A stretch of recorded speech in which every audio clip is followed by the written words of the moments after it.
Hello everybody, and welcome to the first of our lecture series on ELEC 202 communication systems. So this is the first of 12 lectures where we'll introduce the idea of communication and communication systems. So you should have already watched my module overview, lecture 0, where I introduced the module and how it fits in with the rest of your studies at university and some of the logistics and bookkeeping relating to the module.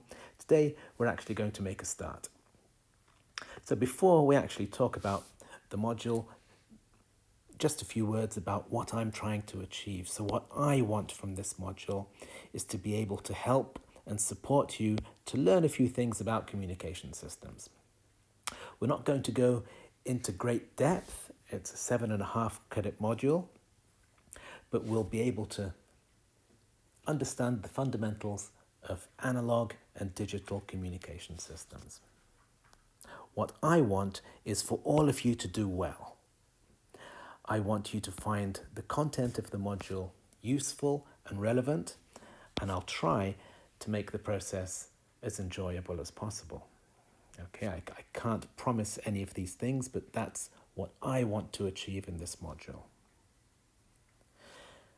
So now is probably a good time for you to think, what is it that you actually want from this module? Obviously, you want to do well in your exams. Perhaps some of you just want to pass your exams. But what else do you want? Think ahead. Think about your third year. Think about what you're going to do after you graduate. Are you going to pursue postgraduate studies? What kind of job are you looking for? And how does communication systems fit in with that? That should help sort of set your attitude towards this module. Okay, so between us, I hope we can achieve this. So this was my module overview, so lecture 0. So this is available online on Canvas, and there's a direct link to it there. So I won't repeat it, but it's roughly 15 minutes, and I suggest you take the time to watch that. So an important thing I need to repeat, I already mentioned this in my module overview, but it's really important that you understand how this module is structured. So in terms of classes, there are 12 lectures. So even though we have 11 weeks, there are 12 lectures. Okay, so that's roughly 1 lecture per week. A couple of weeks there'll be 2 lectures, but it's roughly 1 lecture per week. There's also 10 problem classes on Mondays and Wednesdays. Attendance to these is not optional, so you're expected to attend. And there's also 2 class tests. Okay. So a little bit more detail about these tests. There's a test in week 6 and a test in week 11, and they're each worth 15%. So it's different to signals and systems. There are 2 tests. But every week there is something called a progress check. So there's 11 weeks this semester, so 11 progress checks. And these progress checks consist of 1 question, 1 single question. Okay? And you can either get it right or wrong. If you get it right, you get 100%. If you get it wrong, you get 0%. So let's not happy with that. So you get the point. 0% if you get the question wrong, 100% if you get it right. Now, the way I've structured the assessment is that the final module mark is 15% for each of your 2 class tests and 70% for the final exam in the summer. But the class test marks are multiplied by these progress check marks. So that means you need to pass all of the progress checks. So you need 100% in all your progress checks. Now, I've made this easy for you in two ways. So these weekly progress checks, I've made it easy in three ways. One way is it's just one question. Another way is it's a really, really, really easy question. And a third way is you have unlimited attempts. Okay, so you can keep trying the question an unlimited number of times. So, unlimited attempts. So you can attempt the question, get it wrong, try again, try again, try again, until you get it right. So you really have no excuse. So I expect you all to get full marks on all of these progress checks. Now these are binary, so 1 or 0, and they get multiplied by your class tests. So if you get a single 0, then you lose all your coursework marks. So basically, it means you need to check in every week and take a test.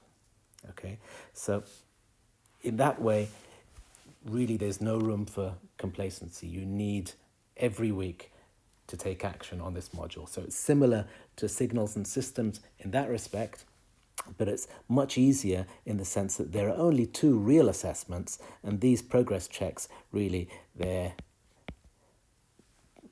just a little bit of fun. So what's the module actually look like? We are right here in the module pathway, and there are 12 lectures, so 1, 2, 3, all the way till 12. We'll be talking about analog communications for this blue section, and then we'll talk about digital communications in this red section. So you can see just over half the module is devoted to analog communications. There's a class test in week 6 and another in week 12, I think it is. So these are the dates. These dates are in your Canvas calendar, and I also suggest you put them in your diaries. Okay, so it's very important that you take the test on time. So it's 10 o'clock for both these tests on a Wednesday. I've also made it easy for you to plan your module ahead. I've put in a little coursework schedule. So this is February. This is us in week 1. And this is where we are right now, Introduction to Communication. So that's our first lecture. That was the module overview. So here you will see all the lectures. So lecture 0, lecture 1, lecture 2, lecture 3, lecture 4, 5, 6, 7, etc. Here is the class test. Okay, so that's on March the 17th. And every week on a Sunday at midnight, you have your progress check. So you have all week to do the check, but the deadline is midnight on a Sunday. You can attempt the test at any point during the week, but the deadline is Sunday at midnight. Okay, so this also should be in your Canvas calendar. So that's February, March, followed by April and May. So notice you have these 2 weeks in March and these 2 weeks in April. That's the Easter break. Okay, so the university is closed for those 4 weeks. So week 7 resumes on the 12th of April. So you'll notice on Mondays On Wednesdays, we're going to have the Kahoot problem classes, and occasionally on Monday mornings we'll have problem classes. We'll have an exam revision session in May, just before the final class test on the 12th of May. So notice, even when you have a class test, you also have a end of week progress check. Okay, so this schedule is available on Canvas, but I'll bring this same schedule every week in my lectures just to remind you.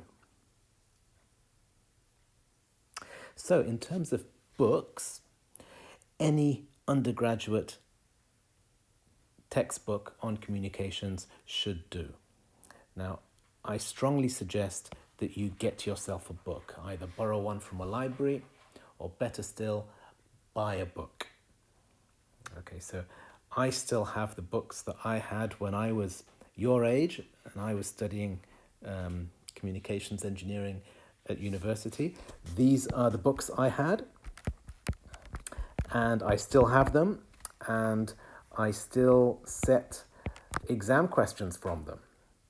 So it might be a good idea to get one of these. Some of these books you can find online to download. Some you might need to buy or borrow from a library. This is also a good book. This is just problems, but solved problems, so they're really good. Okay, so I suggest one of these 4 books or any undergraduate communication textbook. But really, getting a textbook would be a very good investment. So don't rely only on your lecture notes, because the lecture notes might be enough for you to pass the exam, but they won't be enough to give you a substantial understanding of communications. Okay, so we simply don't have the time to go into much depth, but everything we cover in the lectures are explained more fully in these textbooks. And there's lots of examples and illustrations and usage scenarios and solved problems that would help you to prepare for your exam. As I said, I still use these 2 books and this to set exam questions. So, remember this slide? We looked at this last year when we defined a signal. Remember when we spoke about signals and systems, we started by defining a signal as a variation of a measurable quantity that conveys some information about some system. And communication, or a communication signal, depends on a single variable which we assume to be time. Okay, so when we speak about a communication system or a communication signal, we are talking about something which varies with time. Now, it doesn't have to vary with time. It could vary with time or position. So remember, we often speak about images as 2-dimensional signals, and an image doesn't vary with time necessarily, but it varies with space, x and y. But we often assume a signal varies in time. So just like in signals and systems, we had x of t or x of n. So our communication systems, we will assume, depend on time. But that independent variable needn't necessarily be time. It could be anything else. So, why are we so obsessed with signals, and what's that got to do with communications? Well, as we've said before, we use signals to make decisions.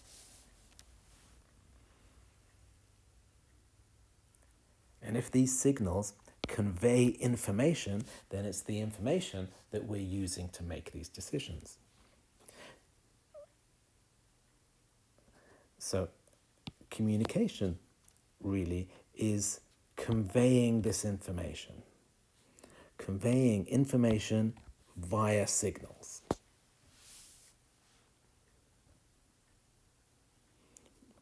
Or a better definition is the transfer of information using a signal.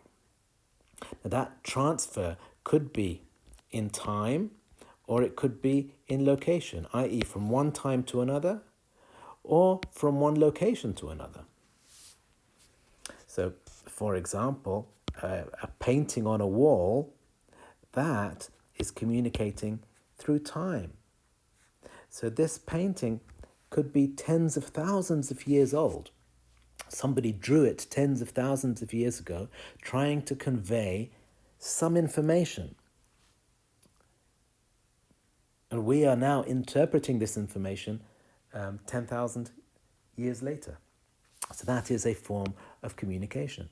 Similarly, writing, whether it's writing on a piece of paper or it's hieroglyphics on a wall or on some parchment, that is conveying information from one time to another. So these hieroglyphics could have been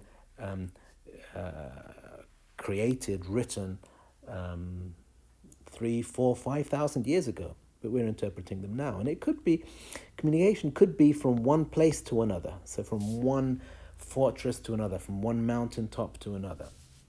Okay, so just think about when you pick up your phone and you make a phone call.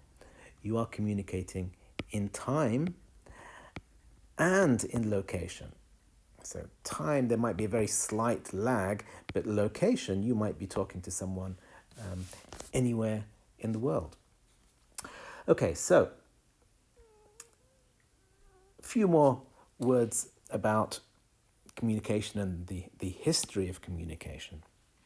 This is an alleged quote from a newspaper editorial 3 years after Alexander Graham Bell invented the telephone.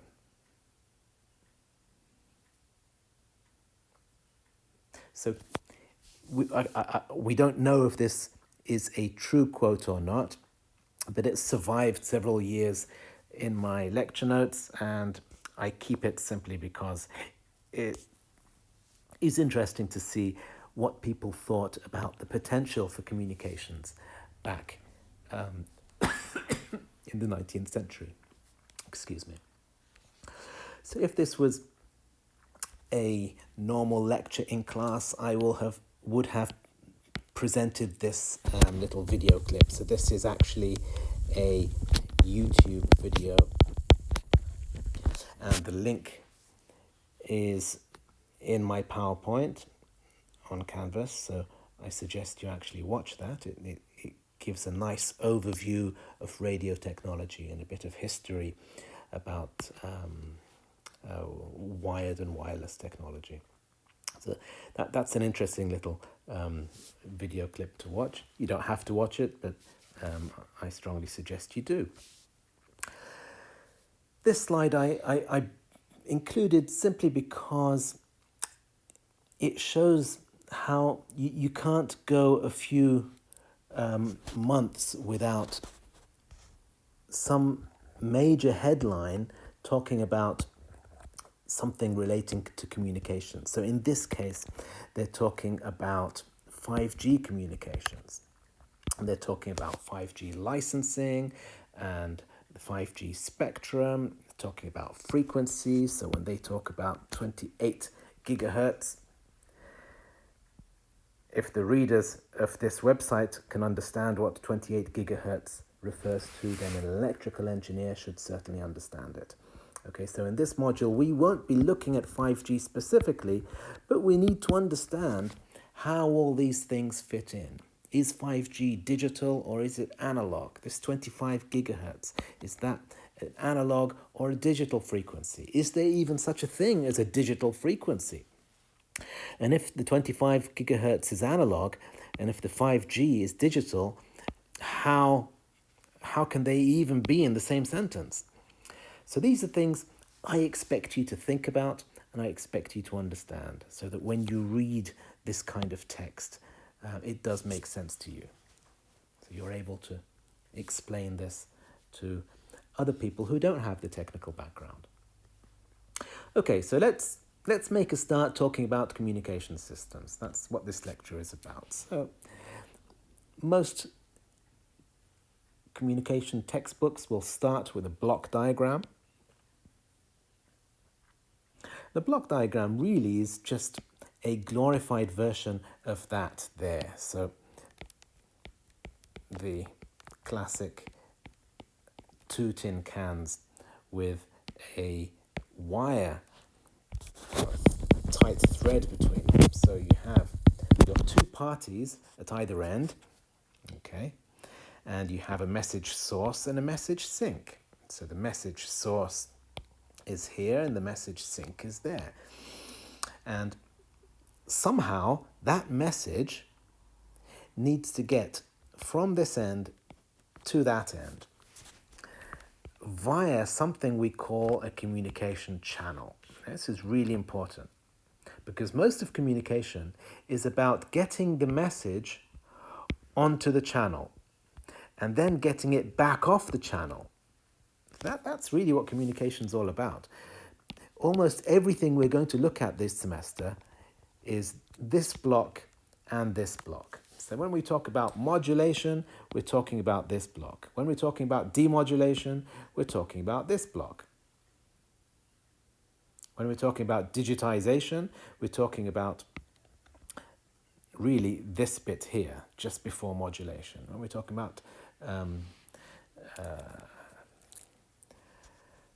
channel effects, we're talking about this. When we're talking about degradation, distortion, interference, attenuation, noise, we're talking about things which happen to the signal when it's most vulnerable, when it's most exposed, when it's out on the communication channel.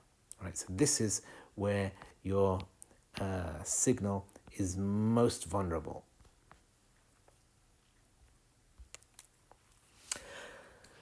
So we need to, as usual with these modules, we need to get through and understand some terminology. So we need to understand what these words mean. So when we talk about a source encoder, we're talking about the thing that converts the message into a signal. Okay, so the message might be something that this party said, but that isn't a signal. Your signal is the actual measured variation that is able to be transmitted via the channel. So the source encoder actually converts your message into a signal.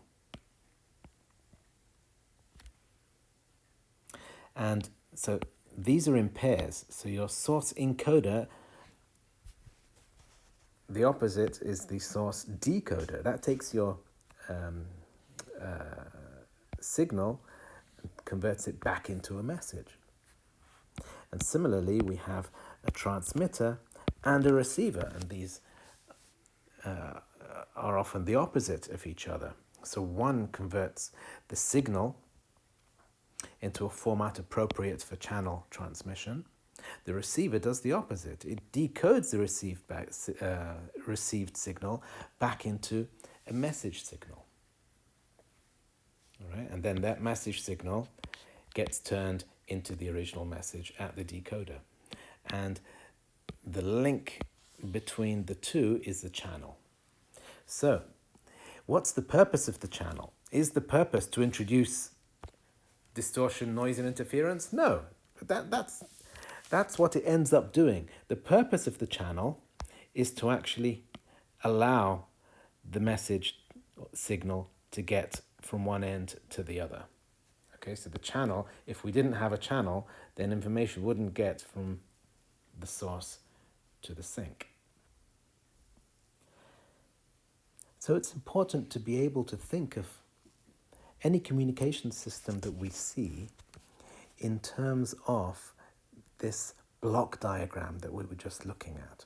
So these stages, 1, 2, 3, 4, 5, it's important that we're able to look at any communication system that comes our way, like this trusty old Nokia from 2001, or what do we have here? I think this is called the HomePod or something like this. This looks like it's the old iPhone 4 when it came out. And this is a teardown, I think, of the previous iPhone. So if you look carefully, you've got antenna, antenna, antenna. Okay, here you have a shield and here you have a camera. Again, here you have an antenna, here you have a transmitter. 1, 2, 3, 4, 5 antennas, all built into the frame of the device. So whatever communication system we come across, whether it's an ancient telephone, an old analog TV, radio, whether it's a smart watch or a smart pair of glasses, an old fax machine, have you ever seen one of these? Or whether it's telephones back in the early 20th century, all of these you should be able to break down into the components, those 5 components, the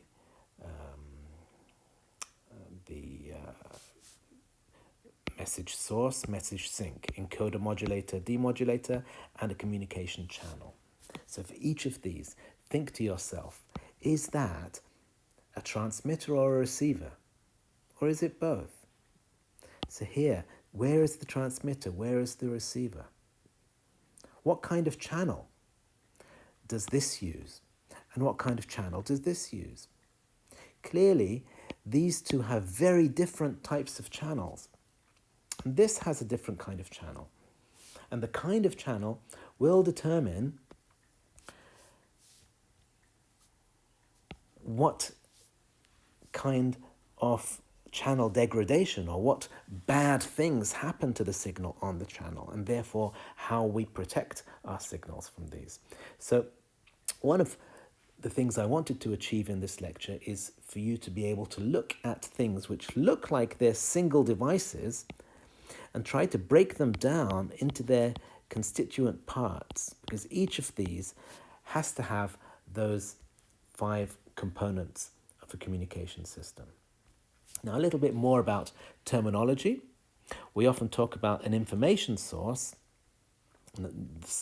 The information itself can be data, can be analog, can be digital, can be time varying, can be non-time varying, it can be a video message. You have something called a transmitter, a receiver, and a channel. So we've looked at those previously. Now we're adding a little bit more detail into what these blocks actually do. And a little bit more terminology. We talk about something called a bit, a binary digit, a bit stream, which is a sequence of bits. We talk about a digital symbol and a digital waveform. So a bit can be a 0 or a 1. A bit stream can be a sequence of these bits. A digital symbol can be those 4 bits, for example. Those 4 bits together might form a symbol. And a digital waveform is actually an analog signal, okay? Ask yourself, why is a digital waveform an analog signal? So a signal that might look like this,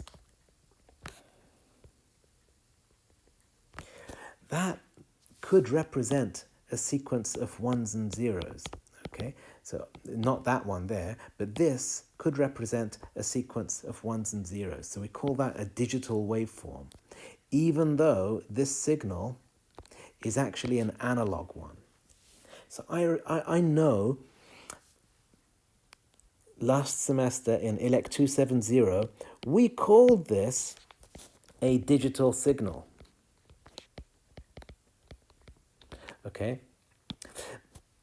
We did that because the information it contains is digital. But actually, the signal itself is analog. So we call it a digital waveform, even though the signal is an analog one. So I'll leave you to think about that. I just want to say a few more words.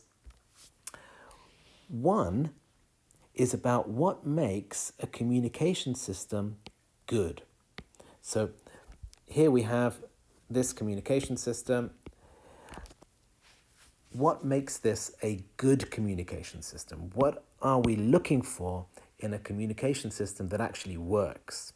Okay, so this particular communication system probably isn't very good, especially not with that that thread loose like that. But what we want in a good communication system is something called good signal fidelity.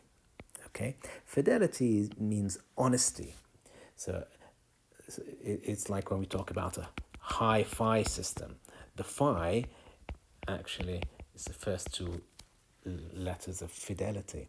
So high fidelity means a high degree of accuracy, or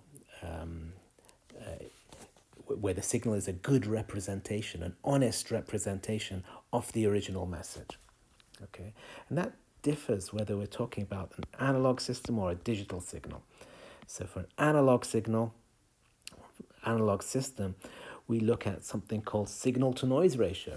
That's the ratio of signal power to noise power. And we'll look at that next lecture.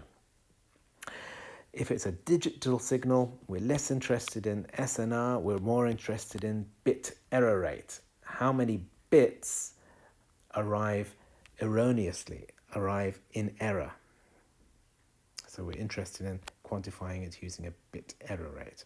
Now, a good communication system, we say it has a good signal fidelity. It means that whatever this person is hearing should be what this person is saying. It needs to be as close a representation as possible.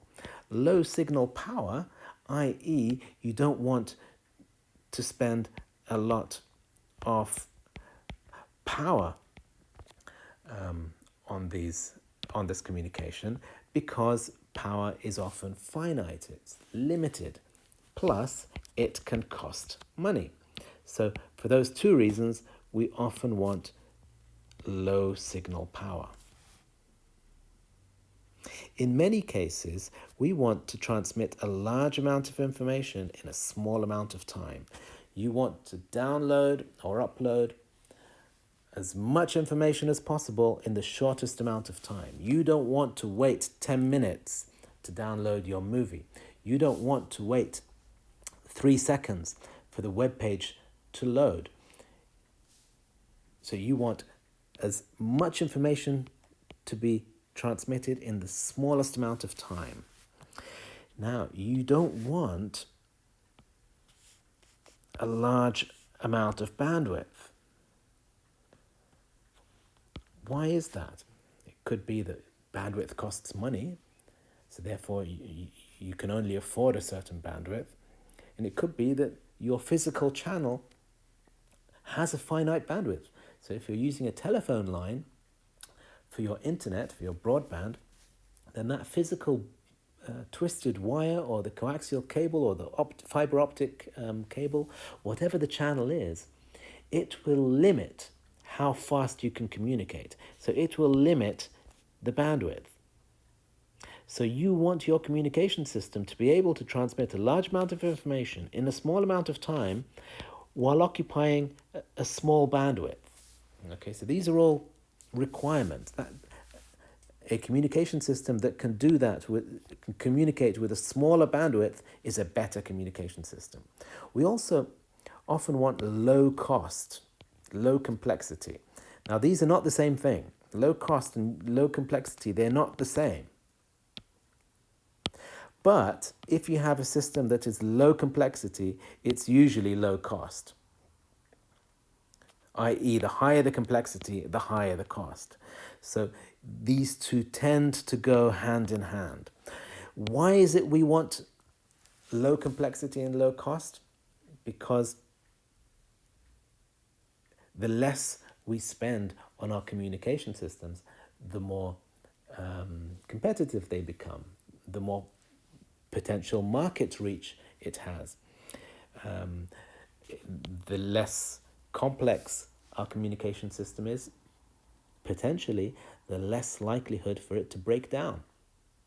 So therefore, the longer the life, the lower the maintenance costs, etc. So,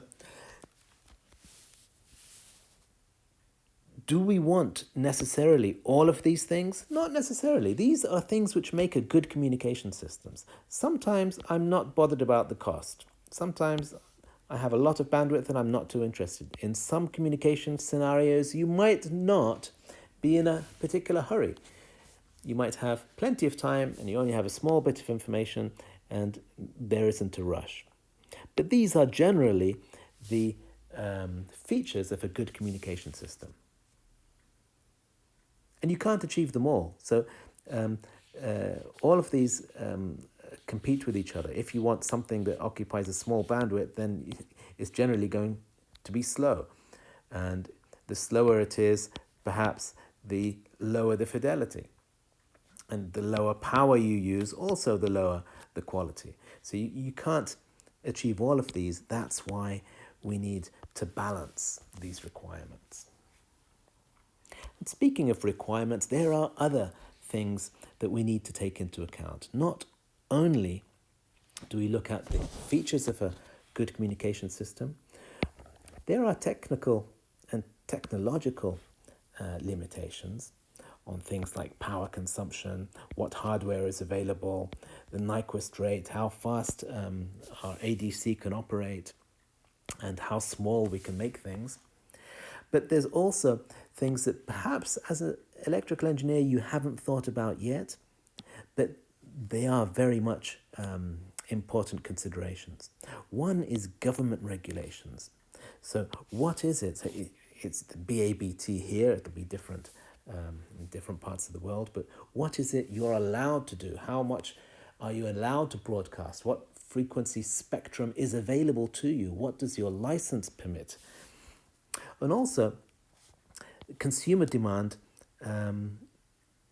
determines what people are prepared to pay for.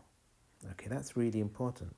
So, consumer demand determines what the market is prepared to pay for. So, over and under engineering often relate to the market. Now, a few more terms I need to get through before we end this lecture. All right, so this is about the trade-offs. Remember we said sometimes you might not be in a hurry, but power is your main consideration. Sometimes bandwidth is your main consideration. And sometimes it's both. All right, so in deep space, power is at a premium. Whereas in a microwave relay tower, power isn't a big issue, but bandwidth is. In a mobile phone that you're carrying around, battery life is a big consideration, so power is important, and so is bandwidth. So different applications will have different priorities.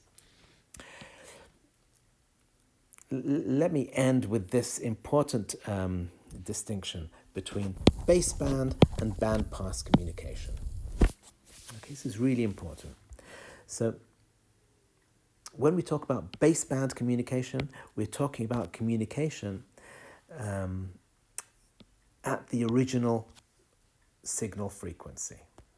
Right? So if it's audio, then it's at audio frequency. So whatever frequency the signal is being generated at, that is your baseband signal.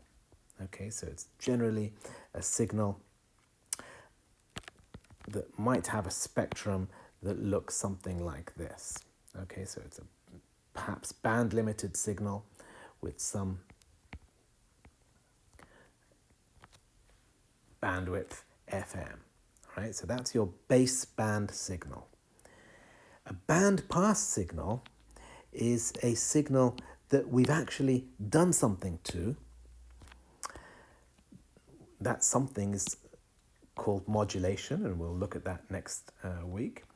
And it generally means we've raised the frequency.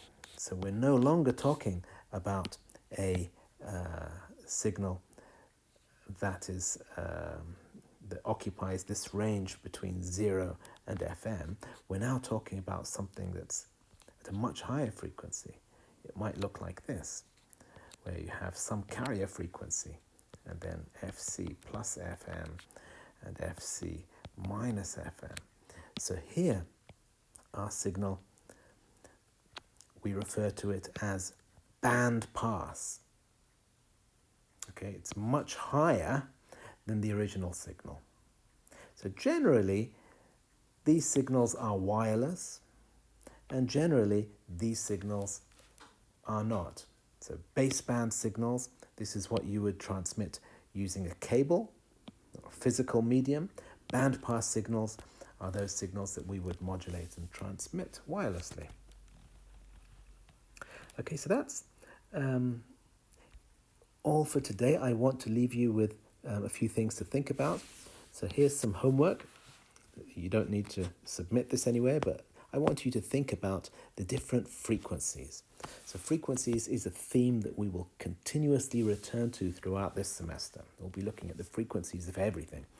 And it would be useful for you to think of the frequency of good old GSM, then 3G, 4G, and 5G. So what's happening to the frequency as we go from GSM to 5G? Is the frequency increasing or is it decreasing? Are we talking about megahertz, or are we talking about gigahertz, or maybe even terahertz? All right. When we talk about Wi-Fi, what frequency are we talking about? Is that anywhere near 4G, or is it closer to 5G? What about Bluetooth? What about GPS and radio? What about TV? How do these all fit together? I want you to do a little bit of reading about that, okay? And we'll revisit this in later lectures. So a quick summary of what we've looked at today. I've spoken briefly about the module and the format of delivery. We've spoken about communication block diagram and how important it is to try to break down any communication system you see into its individual components. We've spoken about some terminology, and we spoke about common trade-offs in communication. We mentioned modulation. Next week, modulation is what we'll be talking about.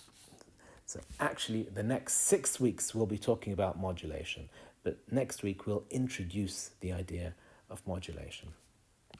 So I hope you found that lecture helpful. That's the end of our first lecture, and I'll meet you all in our next live tutorial session. So until then, I hope you all look after yourself, stay safe,